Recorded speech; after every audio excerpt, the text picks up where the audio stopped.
Donc là, les gars, vous avez décidé de mettre dans la sauce une nana, ok, qui a des propos très problématiques.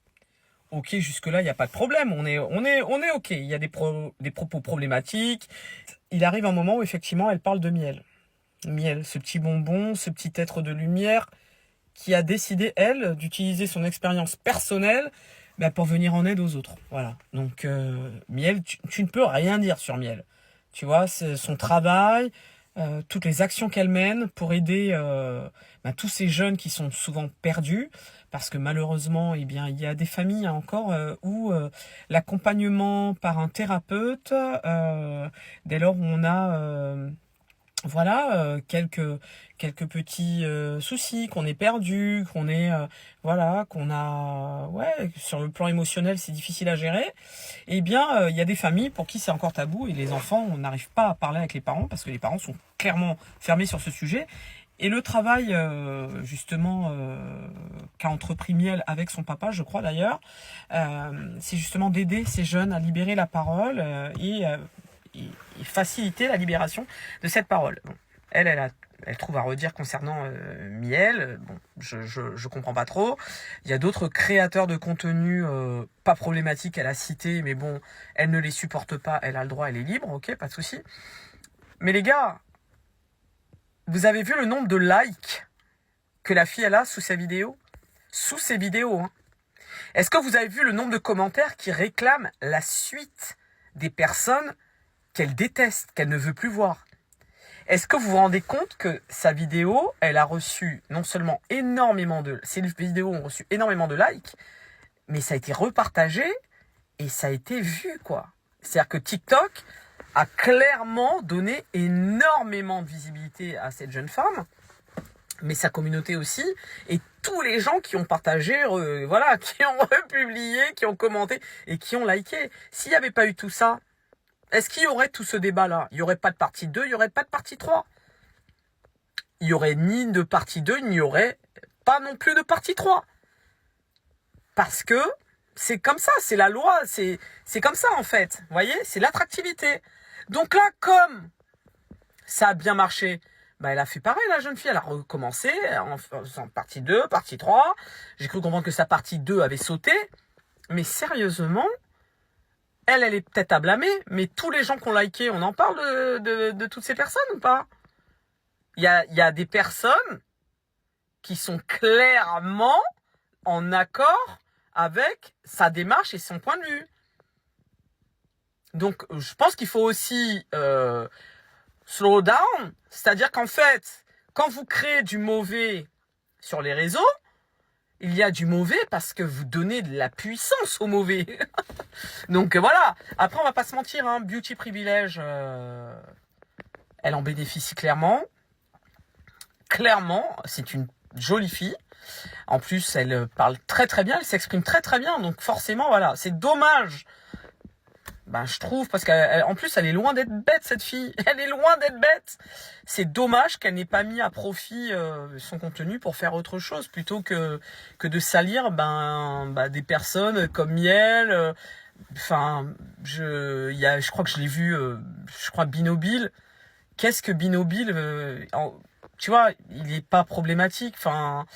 J'arrive pas à comprendre, tu vois. Je vois pas l'intérêt. Voilà, je comprends pas. Mais bon, après, voilà, hein, c'est encore une fois les réseaux. Vous aimez les choses mauvaises, les choses pour la plupart, hein, vous aimez ça, vous aimez quand ça clash, vous aimez les embrouilles, vous aimez quand les gens sont défoncés. Et je vous le dis, quand vous êtes sur les réseaux sociaux, il faut que vous ayez, franchement, le cardio, il faut que vous ayez une très bonne estime de vous-même.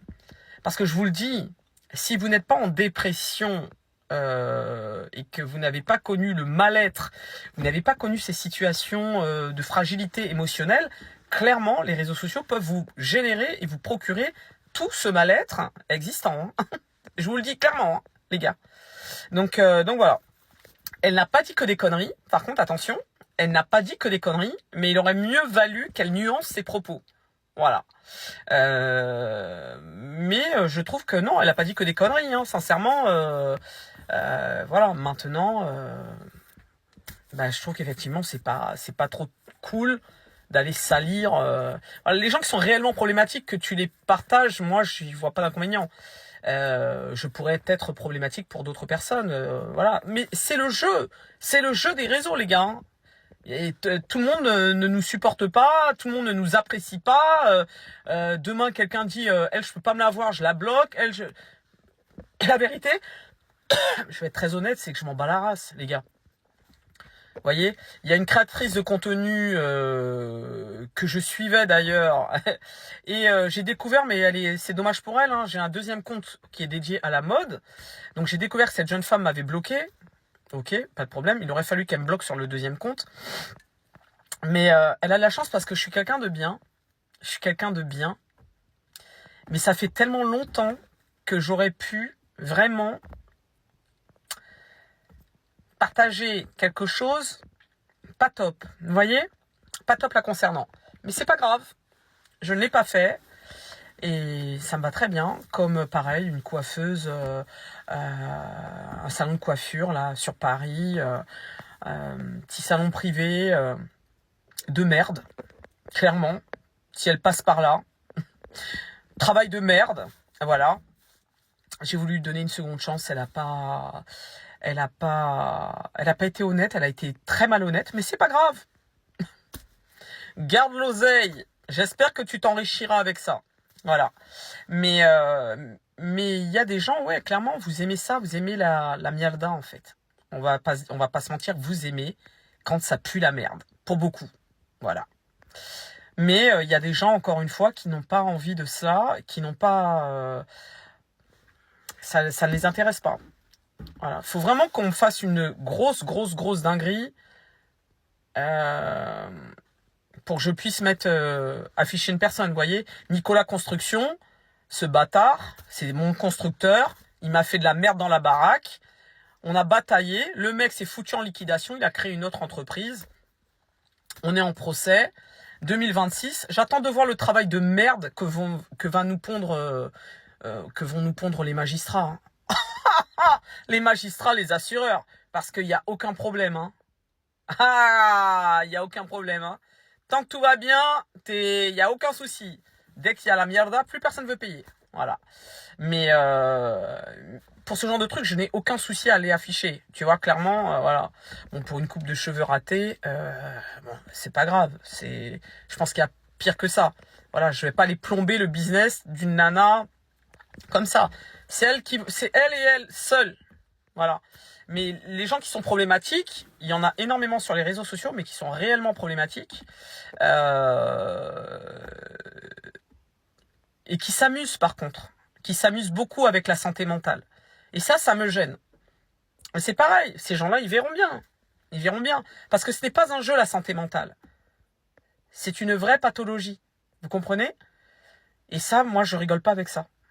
Donc, c'est vraiment le sujet sur lequel, non, les gars. Vous pouvez pas vous permettre de venir dénigrer une jeune fille qui œuvre pour se battre. C'est pas possible. Allez, je vous fais des big kisses. Bon, Cathy, toujours en train de raconter sa vie. Mais voilà, je vous fais des big kisses. Prenez soin de nous, quoi, sur les autres, les gars.